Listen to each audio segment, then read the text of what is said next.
Ladies and gents, this is the moment you waited for. Okay, here we go. Oh, hell no. Player. Boyfriend. Hey. Welcome to my podcast. Hi, can I order tea and 2 sugars, please?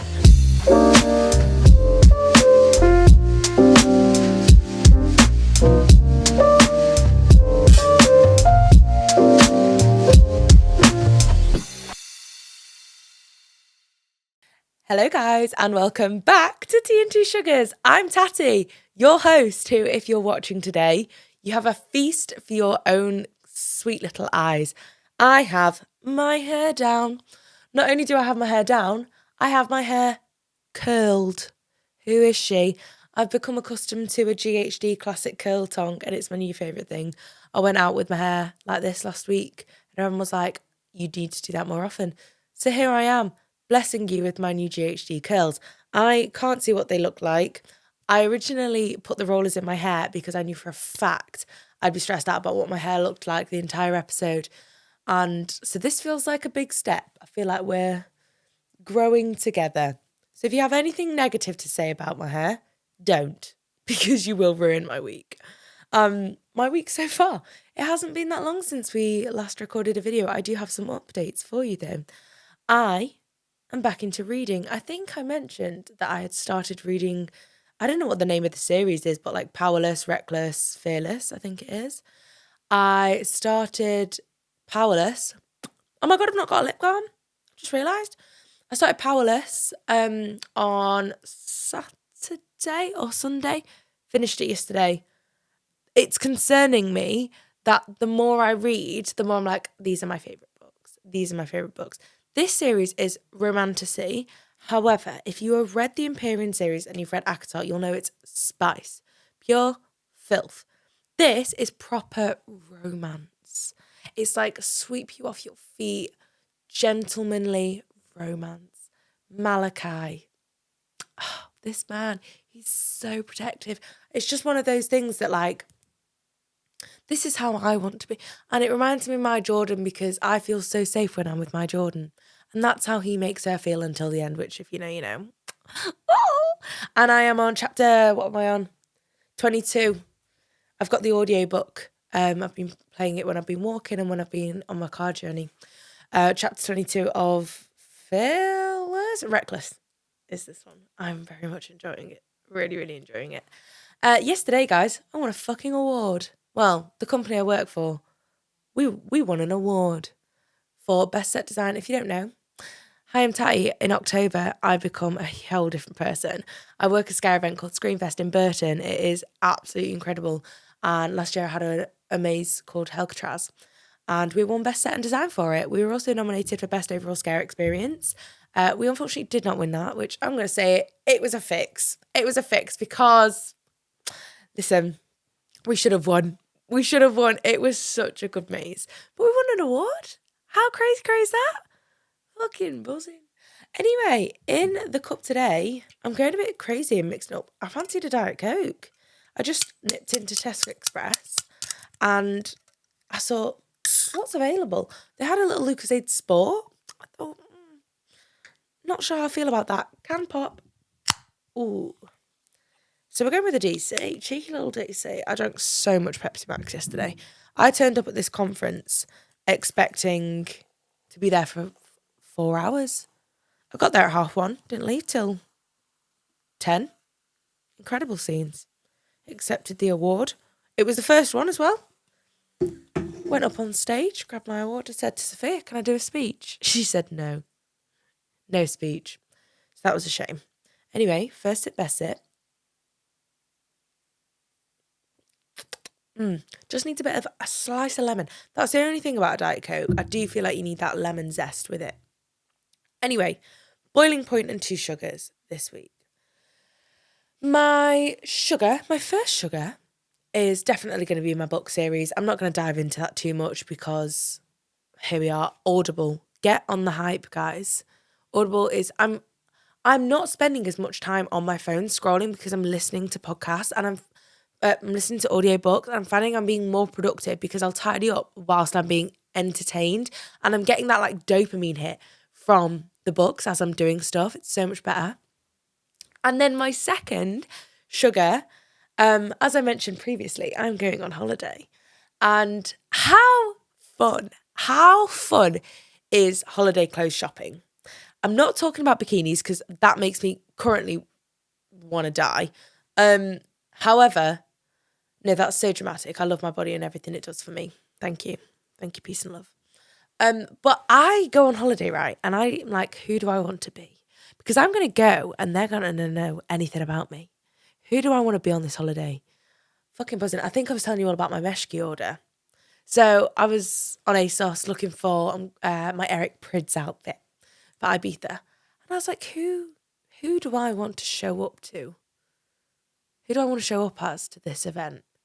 You know, real niche. I don't know if anyone else does that, but I find it a nice opportunity to explore who I really am, you know? So those are my sugars this week. And my boiling point. Oh, I don't. Here's the thing. I am a shark lover. And I don't mean the brand. I mean the animal. I love sharks. They are my favourite animal. I think they are so incredible, so interesting. I love learning about them. You could put me on Mastermind and sharks would be my speciality subject. I fucking love them. And it really winds me up when people bash sharks. Stop bashing sharks. Let me tell you some fun facts about sharks. Here we go. It's my favourite one.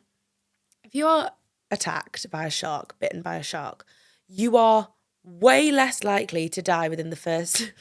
morbid, isn't it? Way less likely to die within the first 28 to 48 hours than you are in like the months afterwards. So normally people would think like, oh, blood loss, X, Y, Z. However, you are most likely to die from an infection from a wound in a shark injury, even if it's just a little nip. And that is because there are no antibiotics that are suitable to fix and aid a recovery of a shark bite. And that is because all our antibiotics that we currently have are immune to... No, shark saliva is immune to all antibiotics that humans have. And I'll tell you that for why. In biology, you learn that the only way that something can become immune to an antibiotic is if you're exposed to it too often.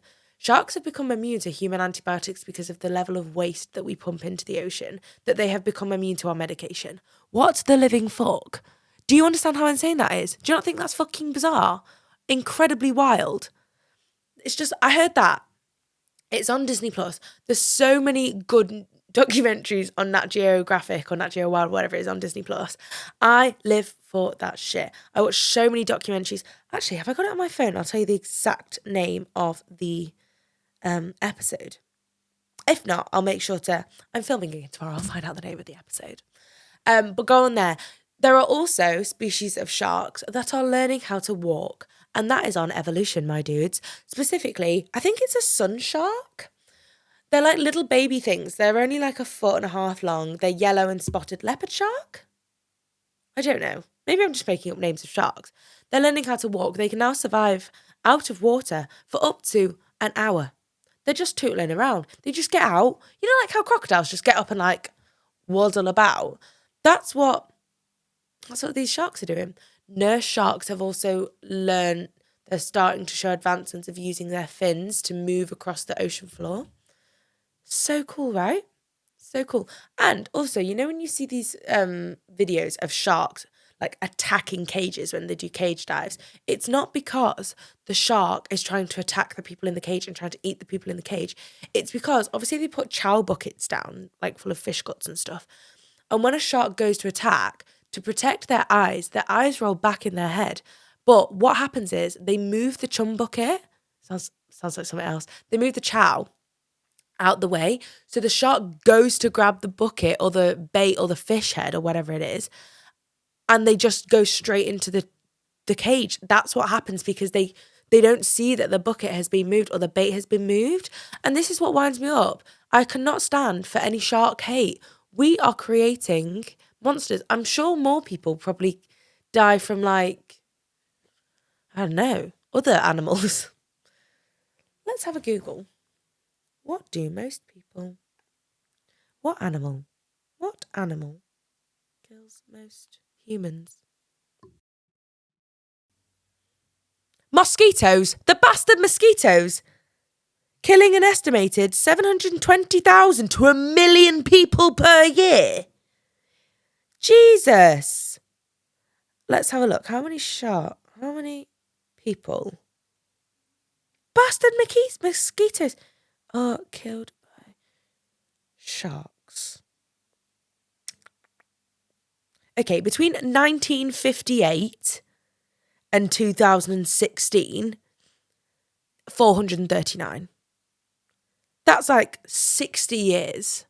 And we've got millions of people dying by bastard mosquitoes every year. Let's hate on the mosquitoes. Anyway, that was a whole tangent. I'm really passionate about sharks. In the Maldives, I'm hoping to go swim with them. And Jordan's like, I will be giving them a wide berth. I was like, I'm going to go stroke them. He's like, brilliant. Great. I'm going to come back with not a girlfriend anymore. But today I'm on my own. We don't have Elizabeth here, so it's just me and my guy Joe. Joe did his first snorkeling lesson the other day. We're just getting him used to being in the water because I have decided that I am going to take Joe on holiday with us.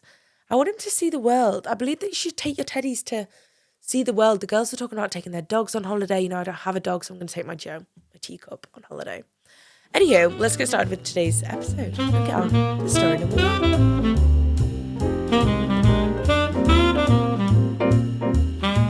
Okay, starting out strong. My uncle faked his will, and he almost got away with it. Story time. Okay, you are not ready for this. I swear my family could fund their own entire reality show with the drama that we generate.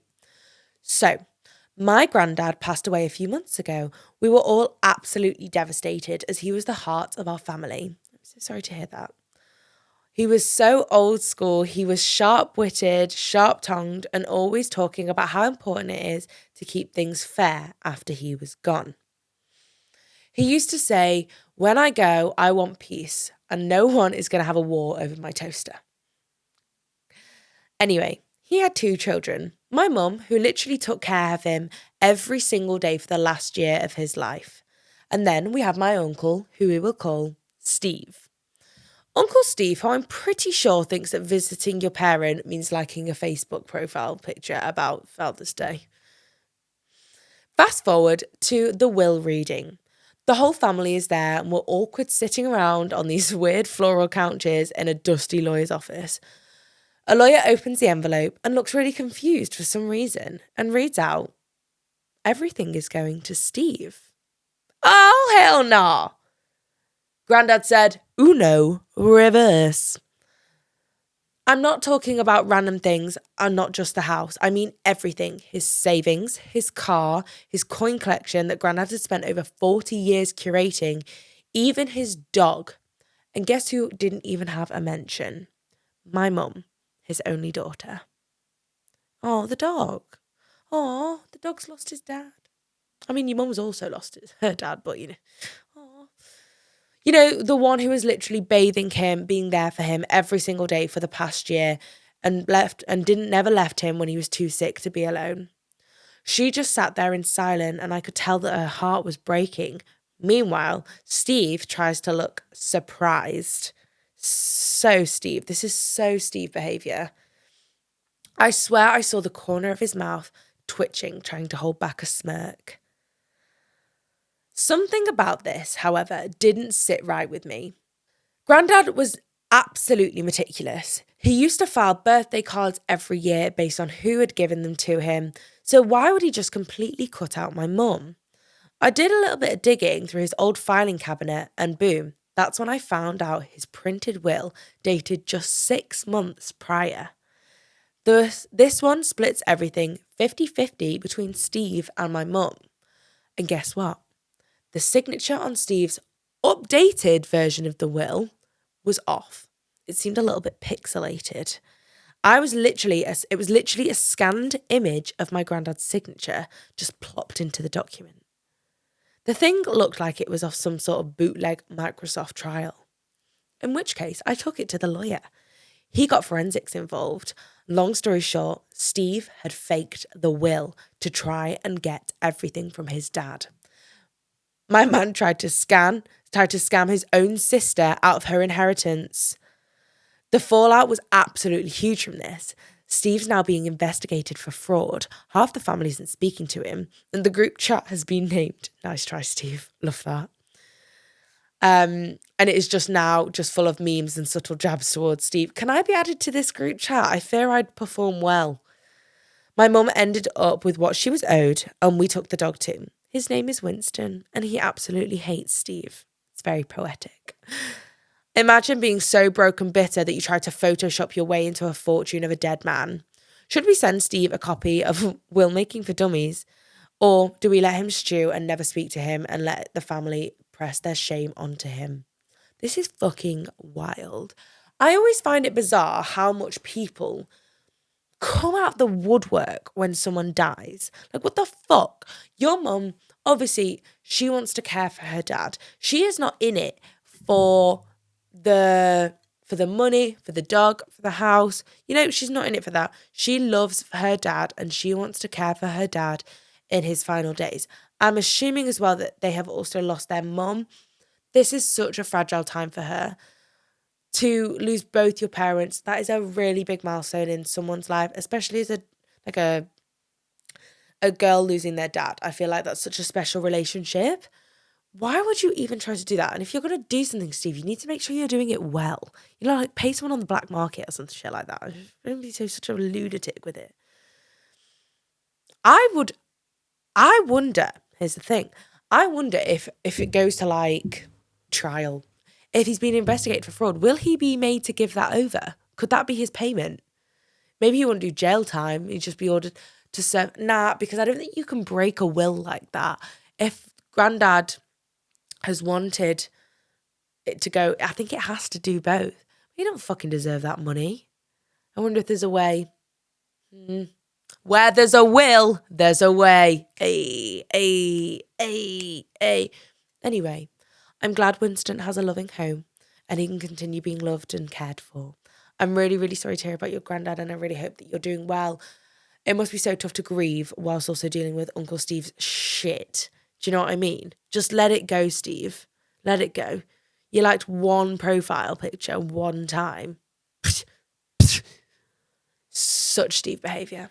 Anyway, wishing you well, and give Winston a big tummy rub from me and Jim. Love you.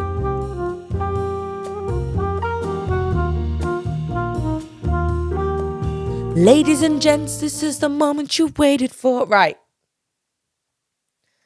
Oh, we've got one. We've got a touchy one, guys. This is going to get the people riled up. It's a touchy subject. I've experienced it myself. 12 years, no ring, and am I wasting my time? Story time. Okay, here we go. Okay, Tatty, I know you've been in a relationship for a long, long time, and I'd really like to hear your perspective on this. How long is too long to wait for a proposal? I have been with Steve for 12 years. We got together when we were 20. We've grown up together, moved cities, survived the crypto phase, and even made it that year where I swear he was in love with his barista. Right. We live together. We have a pet, a little cat, a little black cat, and we do everything together. However, we are not married, not engaged, and it feels like we are not even close. Every time I bring it up, it's always the same line. Please stop pressuring me. I will propose, just not yet. Not yet. It's been a literal decade. What are we waiting here, Steve? What are we waiting for here, Steve? A solar eclipse, a handwritten letter from the Queen's ghost, or the Pope, God rest his soul. The thing is, I don't even want a huge wedding or anything expensive. I'm not even that into rings. I just want the commitment of marriage. Aww. I want the security of knowing that after 10 years, we're still walking in the same direction. But then he'll do something sweet like make me soup when I'm ill or record my favourite trashy reality TV show. And I absolutely spiral. Maybe I'm asking too much. Maybe we're already just fine as we are. But then I see these girls on Instagram and TikTok getting proposed to after 2 years, and I start losing my mind. Last week, I told him, dead serious, if we're not engaged by this time next year, I don't know if I can keep doing this. This man literally looked at me and shrugged, then told me I'm being dramatic. Oh, maybe that's not how you deal with that type of situation, Steve. So, Tatty, what do you think? Am I being dramatic? Am I finally waking up to the fact that if he wanted to, he would have by now? I love him so much, I really do, but I'm starting to wonder. Does he love me enough to choose me fully? Or am I just the convenient long-term girlfriend who'll wait forever and ever? What would you do? Stay patient or start packing? Honestly, I don't want to be looking back in 5 years' time when I'm 30, when I'm 35, and realise I have been waiting for a proposal that is never going to come. This is a tricky one. So, here's the thing. Only you know your relationship, okay? I'm a lady who wants to get married.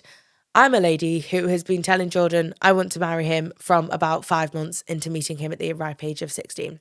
So you're 30 now, because you said in 5 years you don't want to be looking back. You're 30 now, which you've been together for 12 years, so 18. You've been together since you're 18. That's a really long time. You have so much growing up to do, your latter end of your teens. You know, you go to uni, you move out, you do all of these amazing things. I think there needs to be like, what's worrying me here is that he is just shrugging things off. And maybe he's trying to be nonchalant in the way that he doesn't want to give anything away. However, there needs to be some sort of certainty from him. And it sounds like you've given him that ultimatum, which I've said to Jordan before, like, it was maybe like 2 years ago, it was this time last year. I was listening to an episode of Girls' Bathroom. They were talking about an ultimatum on there. And I was like, I love Jordan to pieces. I would rather be his girlfriend for life than never be his wife. And that's on poetry right there. I'll give you that for free. You clearly want this commitment in the legal way, which is absolutely fine. You just need to work out if you want to be with him for life as his potentially his girlfriend. What are his stances on marriage? Because maybe he's worried about the I don't know, like the legal side. You hear, I don't know what his family dynamic is. You hear people of divorced families that they don't want to get married because they've seen how messy it can get. Or even like friends' parents who aren't married. They just say, well, my parents aren't married and they're very happily and in love. So what's the point in getting married? I think there needs to be a deeper conversation here about what his stance is on the whole situation. You clearly have needs. You clearly have wants. Is it a case of we get you a promise ring and that is your level of commitment that he can offer for now? Is he saving up for a fat fucking rock? You know? You want to know that you're putting your time and energy in the right place. And is it that like myself, you would rather be a girlfriend for life and still have him there and be your partner? Or do you want a husband? You know? It all comes down to those conversations. He may be just feeling a lot of pressure. I know, and I'll hold my hands up. I put Jordan under a lot of pressure. People around him did as well. And it was only really when I started to like back off that he started to come to me with things more. We aren't engaged, but I know for a fact that we will be married. I know that he will propose. And when that day comes, I'll know that, and when your day comes, if it does, throughout those 10 years, this is what I always say to people. 10 years is such a blessing to have spent time. Oh my God, I'm going to get emotional. 10 years, just you and your Steve, just you and him. How much of a blessing is that you just get to spend that amount of time, just you guys? Like, as lovely as it is to have children with someone, you get 2 years just you and them. And then you have Joe. And then you have a lifetime with just, you know, does that make sense? You will have been through so much in that amount of time. You'll have been through job loss, family loss. You know, you hear people go in like a 2-3 year relationship, sometimes a 1 year relationship, and they've never suffered with like financial difficulty? How do you face that as a partnership? How do you deal with that as a team? How does one of yours if one of your guys' mental health dips, how are we going to deal with that as a partnership? Because in sickness and in health, you say it in your vows, you know? You need to have a real, actual conversation with him about this.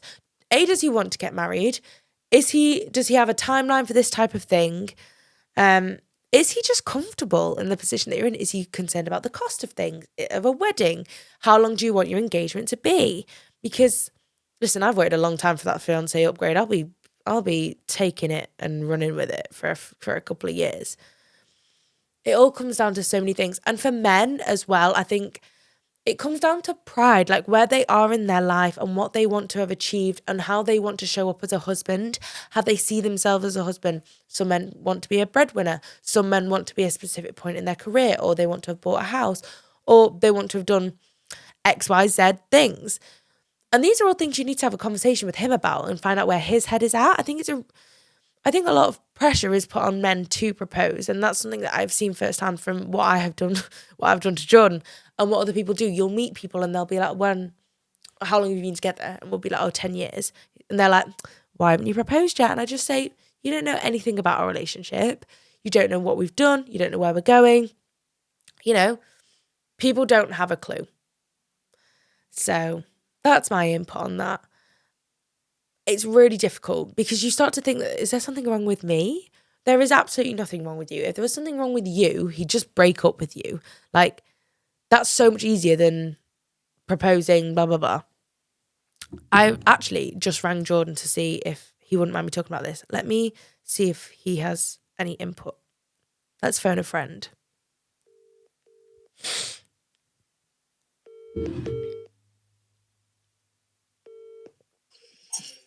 I hope you're right. Hello. Yeah, I'm just filming a podcast, so this is being recorded. Oh, okay. I have had a dilemma sent in by a lovely girl talking about how she's been with her partner for 12 years and he hasn't proposed yet. And don't know why you rang me about this particular one. Well, I just thought, can you offer any male input on this situation? Right. So I've never liked the phrase if they wanted to, they would, sort of thing. And I saw something on TikTok and it was like 8 commonly said bits of relationship advice that you hear on social media that are complete crap, basically, and that was one of them. Mm-hmm. Because ultimately people aren't mind readers, but with these, I think, like, you know, Steve Harvey has a clip online where he talks about how women have a biological clock and men have a financial clock when it comes to kids and marrying and this, that, and the other. I just spoke a little bit about how some men want to be a specific point in their career. They want to know that they can show up as a husband financially, and and I don't mind this going on the pod, but like it's sort of the financial place and a combination of the financial place and me needing to work on some stuff myself. That is the reason why, like, I have not yet done it. But we've had conversations about this. Yeah, and I just said that at the end of the day... You know it's going to happen, you know? Mm-hmm. And... Yeah, and I just said, like, every relationship is so unique. But it sounds like she just doesn't have that visibility of where his head's at. To me, someone who was actually emotionally intelligent wouldn't respond to a very valid concern that they've not been proposed to after 12 years with, I think you're being dramatic. So to me, interesting. That sort of paints a bit of a picture that this guy is a bit of a knob.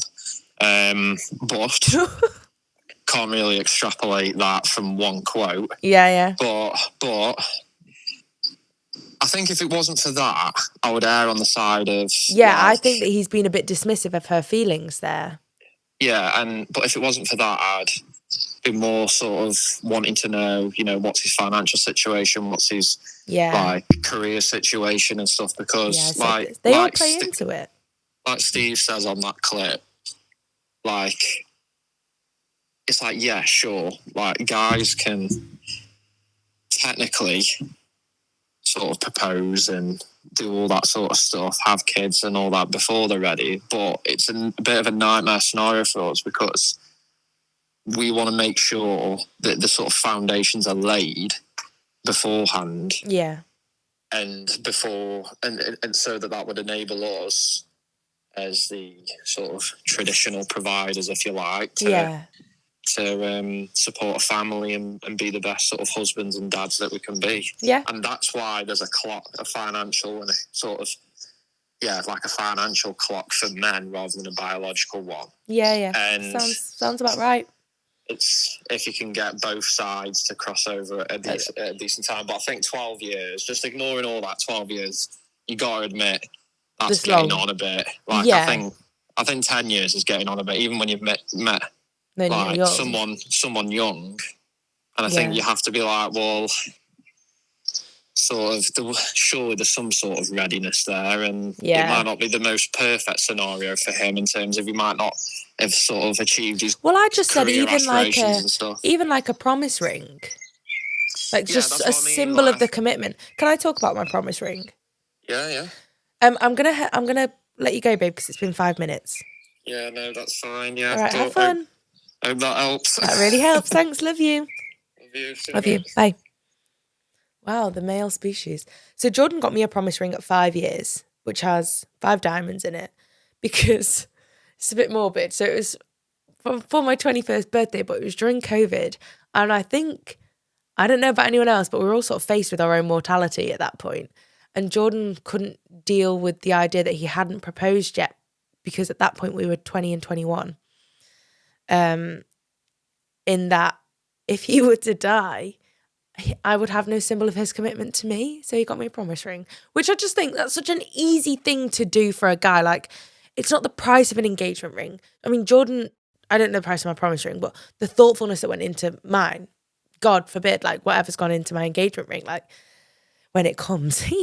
But yeah, I'll finish that off because I feel like this has been a really long little segment here, but you need to have a conversation with him. And what Jordan said, he's been very dismissive about what your feelings are when you've said that you're being dramatic. That's, don't really like that too much. So please, err on the side of caution when you're approaching him with this, because I feel like it could be a bit defensive. But hope everything goes okay with that. And if you can, update me in the DMs. Love you, girl.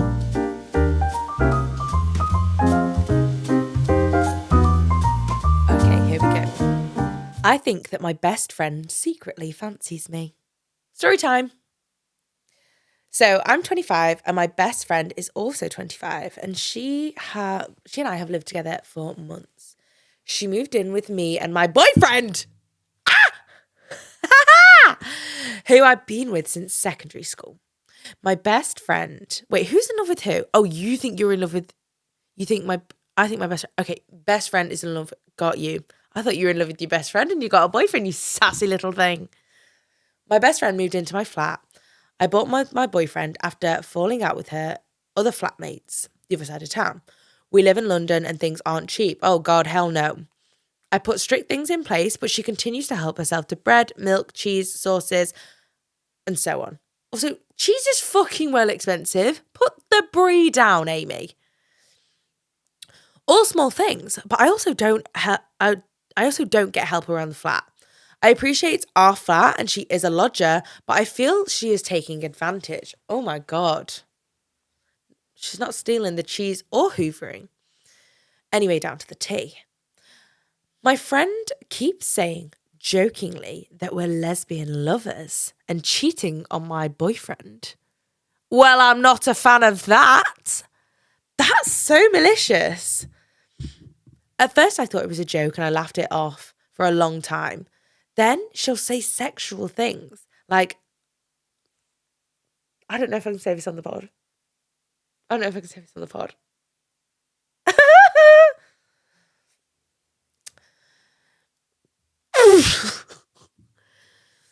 Like, you want to eat me out and I know you want to scissor me. Anyway, again, pretty strange, gross humour from her. She will often slap my ass, flash me her boobs, I have a very dark sense of humour and I brushed it off again. I am an only child and not always good at reading good situations. Well, I'll read it to Phil right now. It's fucking weird, my girl.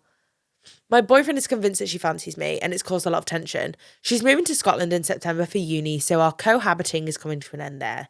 How do I deal with this? Am I being dramatic? What if she's only joking and I ruin our friendship?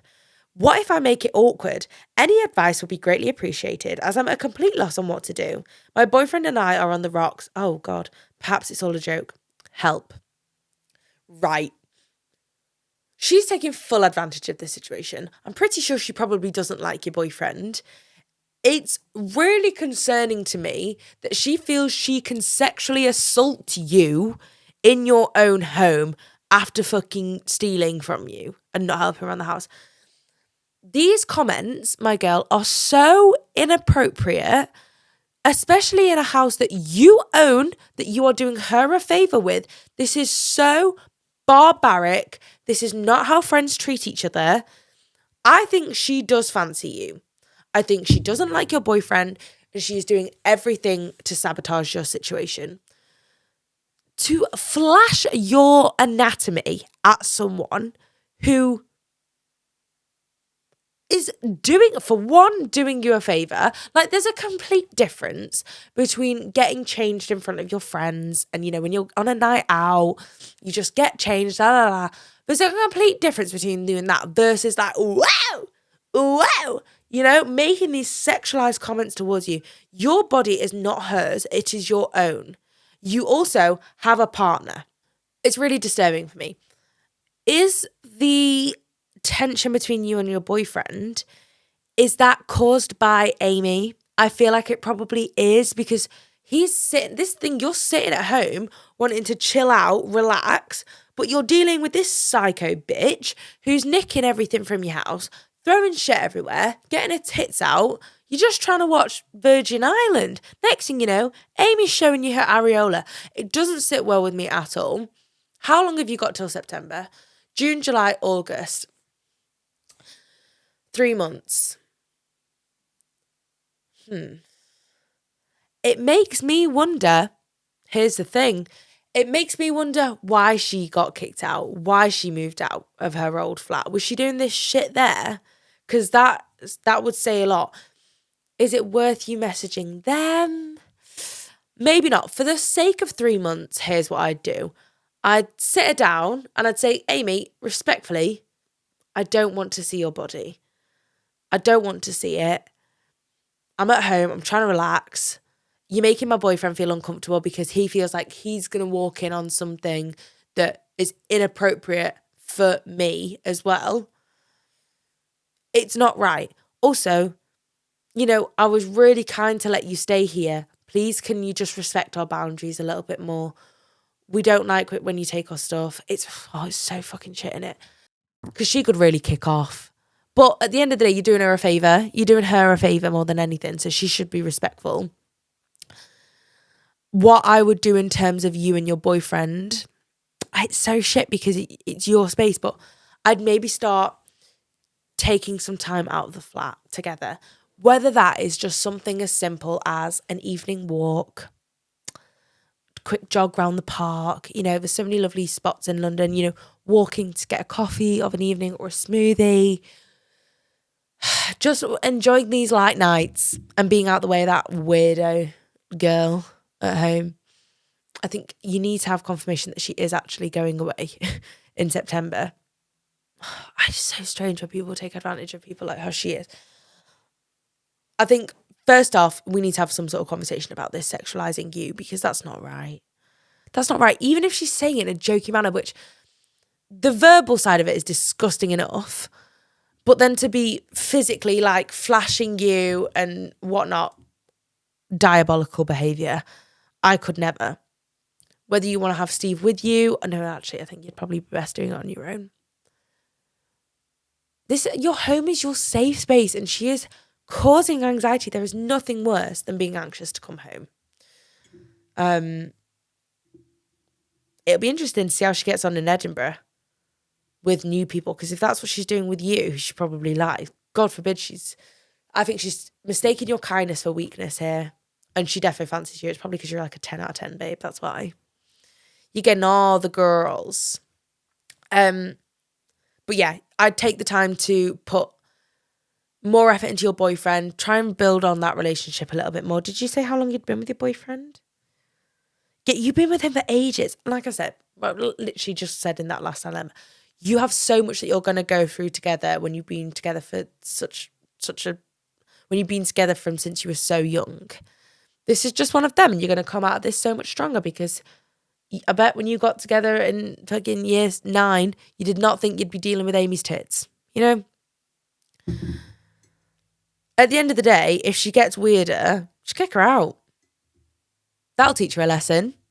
It's happened to her before. Yeah, she had a falling out with her flatmates. Yeah, probably because she was being a predator. This predatory behaviour.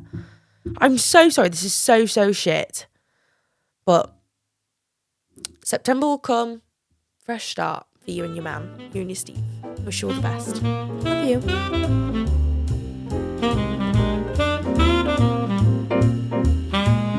Okay, Slay Girls, let's do the last one for today. Where is Joe? This man, I swear, is a part-time podcast host. Why don't I just sit there? I still need to get him a chair. Crazy kid. This one, quite frankly, baffles me. Sometimes I read these titles and I think, who in God's green earth are these people? Buckle in. My mother-in-law encouraged my boyfriend to cheat on me.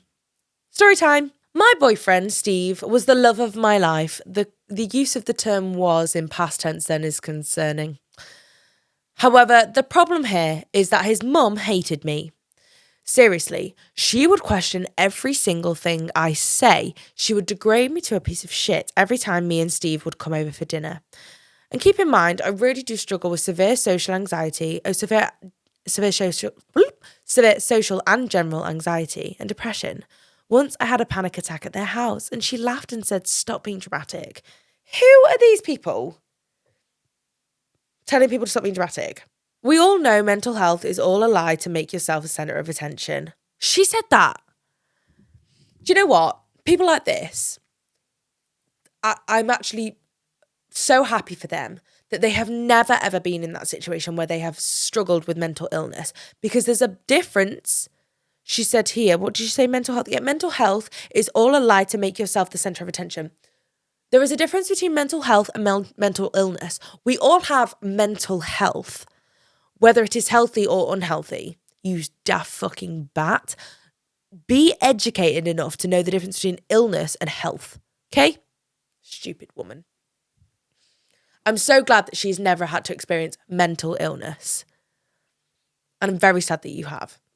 I was shook, Tatty. Now, one night, me and Steve went over to Bertha's house for dinner again. I was preparing myself for an absolute night of hell as usual. But before we even went in, Steve told me to be careful tonight. My mum might be a bit rude. Like, yeah, you've just said here, my mum might be a bit rude. A bit rude as in telling me that mental health is a joke. Never. I ignore this and I just walk into the house. Bertha immediately opens the door and gives Steve the biggest hug and a kiss on the cheek and took him inside while leaving me on the doorstep. I walk in as usual. Of the entire dinner, Bertha ignores me. I decide to go home early because I've had enough of this shit. Absolutely, my girl. I love that. You have the confidence to take yourself out of the shittest situation you could have been put in. That shows such strength and such self-respect. Get yourself out of the situation, and we should take a learning from this, ladies, gents, gays and theys, that you should feel that you can take yourself and remove yourself from any situation, and you 100% should. You don't deserve to sit there and deal with a shit time from shit people like Bertha. My dad always taught me a brilliant lesson. If you went to a restaurant and you had an awful meal, you got food poisoning and the service was awful, you would not go back. So let's not go to these situations which are going to be causing us shit times, you know? Anywho, getting all riled up. I got home. Steve would be getting a ride off his sweet mummy as he stayed a little bit longer. I go upstairs to my room and see a woman about my age but prettier on the bed, looking like she was waiting for someone. What? What? I thought the only shooketh that I was going to be was So you've got home, there's some woman on the bed. But much prettier. Hell nah. I'm not taking any of this. No. We don't see each other the way other people see her. I'm sure she's lay on the bed like this and thought, shit, who's this beautiful woman that's just walked into this room? I could not contend with her. I'm so shocked. This woman looks me dead in the eye and goes, who are you? Oh, hell nah. Who the fuck are you in my house? You're breaking and entering. I'm so shocked. I tell her that I live here. Yeah, I'm the owner of this house. I own this house. At this point, I am fully trembling. I tell her to get her ass out of my house before I call the police. I'm breaking and entering. Amen. She clears off after that. Now, the decision. Do I confront Steve or play the long game? I think it's evident that I decided to stick around for the long run. As soon as Steve gets home, I act normal. I got Steve a drink, basically played housemate for almost the entire night. And then, my chance came. Steve had left the room for a few minutes, so it's the perfect time to search his phone for two things. Steve's text with that girl, and for what his mother was ignoring me for that night. Yes, this is true. We have correlation here. I found Steve's text with Mummy Dearest straight away, and let me tell you, when I read these messages, my jaw dropped. Turns out, Bertha had been encouraging Steve to cheat on me for the past 2 years of us dating. And then I found out that the cherry on top of all of this perfect little cake, this girl was someone he'd been meeting for the past 6 months whilst I was at work. Whenever he knew I would be out the house. Weirdly, I didn't cry about this situation, but what came out of my mouth was the most maniacal laugh. I'd already planned how to get my revenge, took the screenshots of all the messages and sent them to myself for safekeeping. Good on you. The next time me and Steve went to Bertha's house was the very last time. I am now loving life, doing what I love doing and going places I've always wanted to go. I love this. Last thing I heard about Steve was that he and Bertha hadn't left their house since that night. Too embarrassed by their own behaviour. That's why. And who is this girl? Did we ever find out who this Amy was? I mean, yeah, no. Well, you've seen him for 6 months. So, fuck off, Bertha. Fuck off. Who are these mums that think their boys don't deserve to treat women correctly enough to cheat? And, I mean, this girl clearly also didn't know about you, so we can't blame her at all. The problem is that Bertha would like to sleep with her son, and she can't do that, so she's trying to control the narrative, and she's found a way to do that through this Amy lass. What a fucked up situation. I'm so upset that you've wasted 2 years of your life on this man-child. It's fucking weird. Has he got a dad? Does the dad like Bertha? Because if you quite like Steve, maybe we can go for the more mature version of Steve and go for his dad, you know? Let's hit him where it hurts. Become the new wife and stepmom at the same time. That's what I'd do. Joe once did that. It was actually hilarious. Wasn't it, Joe? You absolute player. Yeah. I can't believe these mums. If there's any mums of boys out there that have experienced this situation and hatred for their daughter-in-laws, can you just let me know what it's like? Like, why do you hate them so much? Really weird. Really weird. Anyway, we're going to wrap it up there for today, guys. I hope you've enjoyed today. And I will see you next week. If you'd like to send in a story, please do via the link in our bio. And check out all of our socials. We're doing really good over there. We have so much fun. I upload every single day. Me and Joe, we have a kiki. Love you so much, guys. Thank you so much for listening. And I'll see you in the next one. Please fill my cup. Am I really asking for much? It's been a long week, I'm looking for fun. Please fill my cup. Find me under the sun. SOS, I'm just looking for a good time. Oh, oh, oh, oh. And I'm singing like, whoa.